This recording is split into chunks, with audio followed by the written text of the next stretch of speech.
Virus de inmunodeficiencia humana, VIH. La era del SIDA empezó oficialmente el 5 de junio de 1981, cuando los Centros del Control y Prevención de Enfermedades de Estados Unidos convocaron una conferencia de prensa donde describieron 5 casos de neumonía por el Pneumocystis carini en Los Ángeles. La mayoría de estos pacientes eran hombres homosexuales, sexualmente activos, muchos de los cuales también sufrían de otras enfermedades crónicas que más tarde se identificaron como infecciones oportunistas. Las pruebas sanguíneas que se les hicieron a estos pacientes mostraron que carecían del número adecuado de un tipo de células sanguíneas llamadas linfocitos TCD4. La mayoría de estos pacientes murieron en pocos meses. Por la aparición de unas manchas de color rosáceo en el cuerpo del infectado, la prensa comenzó a llamar a este virus la peste rosa, causando una confusión atribuyéndola a los homosexuales, aunque pronto se hizo notar que también la padecían los inmigrantes haitianos en Estados Unidos, los usuarios de drogas inyectables y los receptores de transfusiones sanguíneas.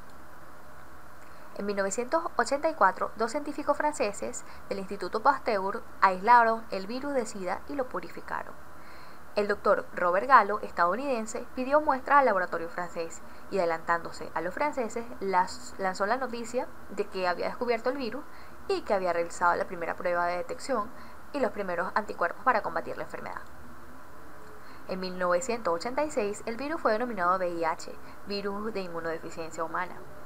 El descubrimiento de este virus permitió el desarrollo de un anticuerpo, el cual se comenzó a utilizar para identificar dentro de los grupos de riesgo a los infectados. También permitió empezar investigaciones sobre posibles tratamientos y de la vacuna. Estructura y composición. Es un retrovirus de la familia Lentiviridade, esférico de 100 a 140 nanómetros, con un genoma de ARN de tira sencilla, con una envoltura lipídica y glucoproteínas de envoltura GP120 y GP41. En el interior de los fibrones se encuentra la enzima transcriptasa inversa. Esta enzima es capaz de catalizar la formación de una copia de ADN a partir del ARN genómico.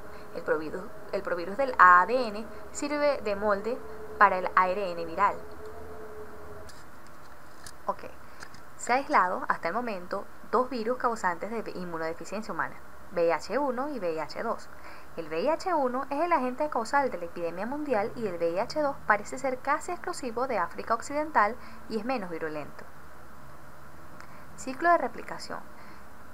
Luego del ingreso al organismo, va a estar constituido por los siguientes pasos. La fijación, que es el reconocimiento mutuo y el acoplamiento de las proteínas de la envoltura del fibrón, la GP120 y GP41 y los receptores de la célula blanca, que son los linfocitos TCD4. Penetración. Una vez reconocido el fibrón por los receptores de superficie, se vacía dentro de la célula fusionándose la envoltura lipídica del fibrón con las membranas plasmáticas de la célula. Protegidos por la cápside y los nucleocápsides, los 2 ARN mensajeros que forman el genoma viral y sus proteínas asociadas se encuentran ahora en el citoplasma. Luego ocurre la eliminación de las cubiertas proteicas cápside y nucleocápside, quedando el ARN vírico libre en el citoplasma y listo para ser procesado. En la transcripción inversa del ARN vírico, cada una de las 2 moléculas de ARN llega desde el fibrón asociada a una molécula de transcriptasa inversa que se ocupa del proceso, produciéndose 2 moléculas de ADN citoplasmático que se asocian para formar una molécula de ADN.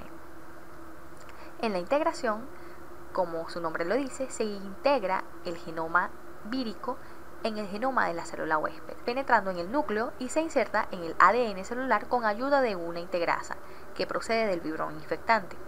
Luego en la transcripción, mediante un proceso denominado transcripción normal de las células, se produce un ARN mensajero complejo, procesado por cortes y reimplantes antes de que la información que contiene pueda servir para fabricar las proteínas correspondientes.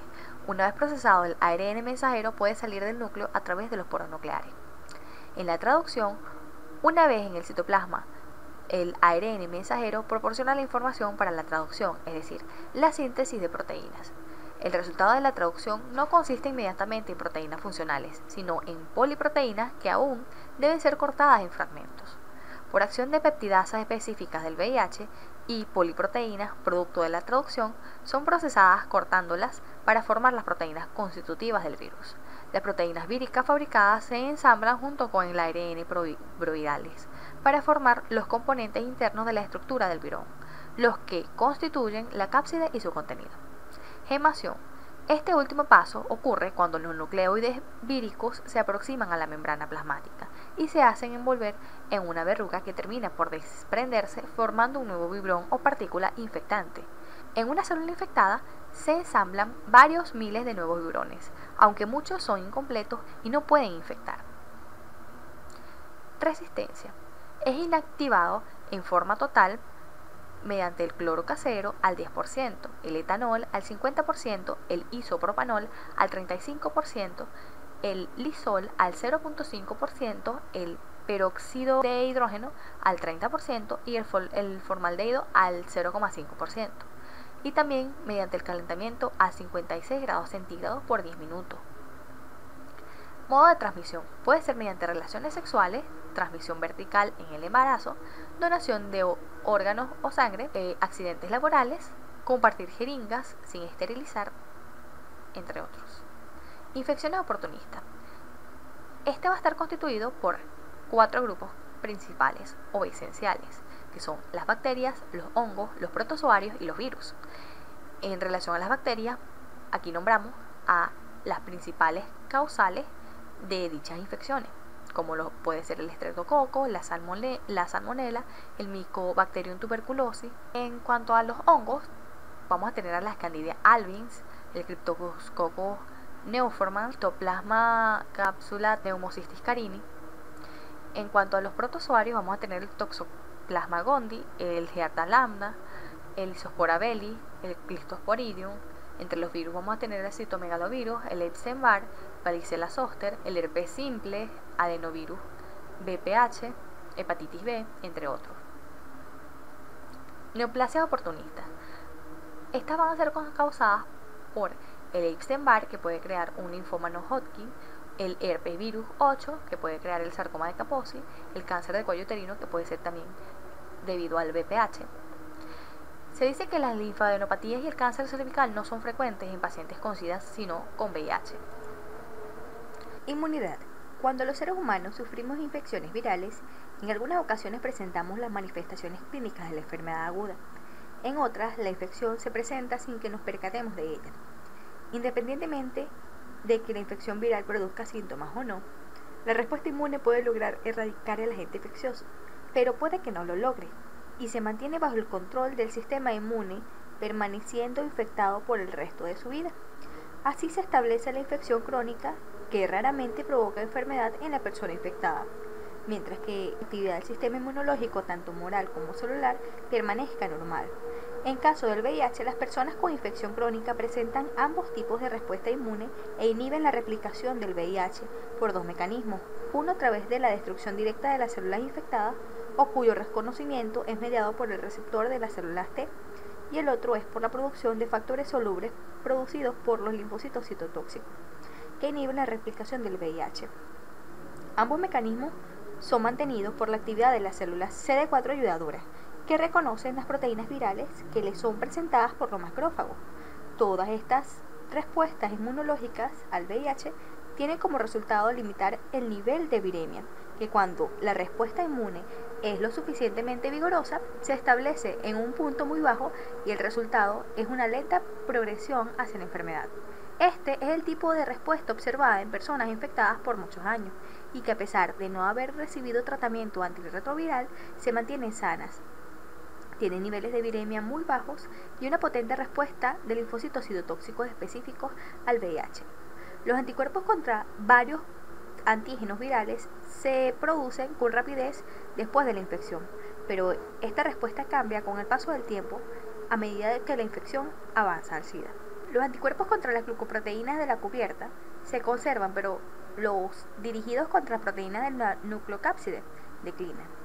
Esto puede anunciar la iniciación de la progresión de la enfermedad. Es posible que no pueda conseguirse con facilidad una inmunidad protectora sostenida contra el VIH, pues este es muy variable antigénicamente. Los pacientes infectados suelen tener cantidad abundante de variantes virales, lo que constituye un problema para los investigadores de la vacuna contra el SIDA. Diagnóstico de laboratorio. Aislamiento e identificación del virus. Puede ser mediante PCR, que va a detectar el ADN y el ARN del VIH en la muestra. En cuanto a la serología, con ELISA, que detecta anticuerpos anti-VIH en la muestra. También el conteo de células, un conteo de CD4 normal es entre 500 y 1200 células por milímetro cúbico. La carga viral, que esta va a determinar la cantidad de partículas virales en la sangre. Epidemiología. Más de 35 millones de personas se han infectado con este virus. 18.000 personas diarias son diagnosticadas diariamente en todo el mundo. Y el 95% de los casos ha ocurrido en países en vía de desarrollo, especialmente en África. El descubrimiento del VIH en 1983 o 1984 y los mecanismos de transmisión ha permitido una respuesta global contra esta epidemia.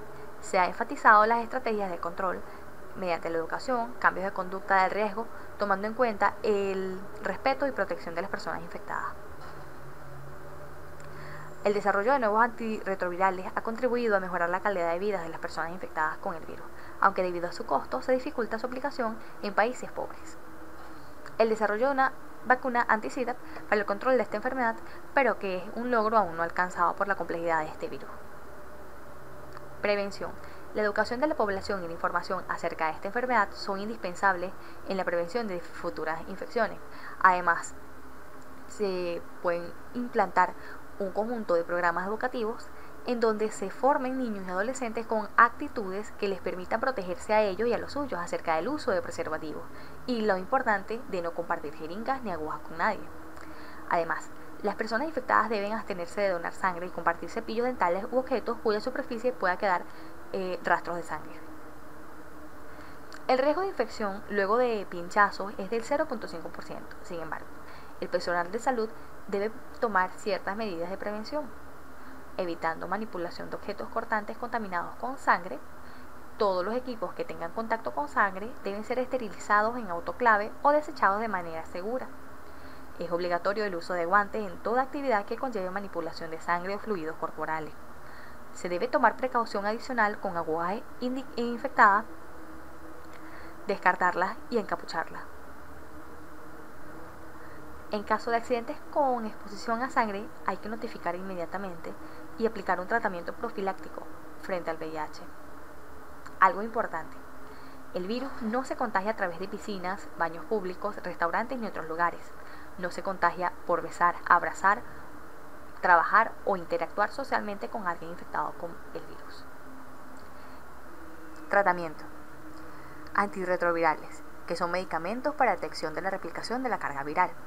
Dependiendo de su lugar de acción, existen inhibidores de la transcriptasa inversa, inhibidores de proteasa, inhibidores de integrasa que actualmente se encuentran en estudio.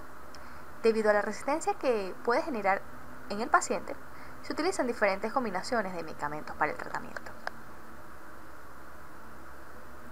Bueno, este ha sido todo nuestro video, espero les haya gustado.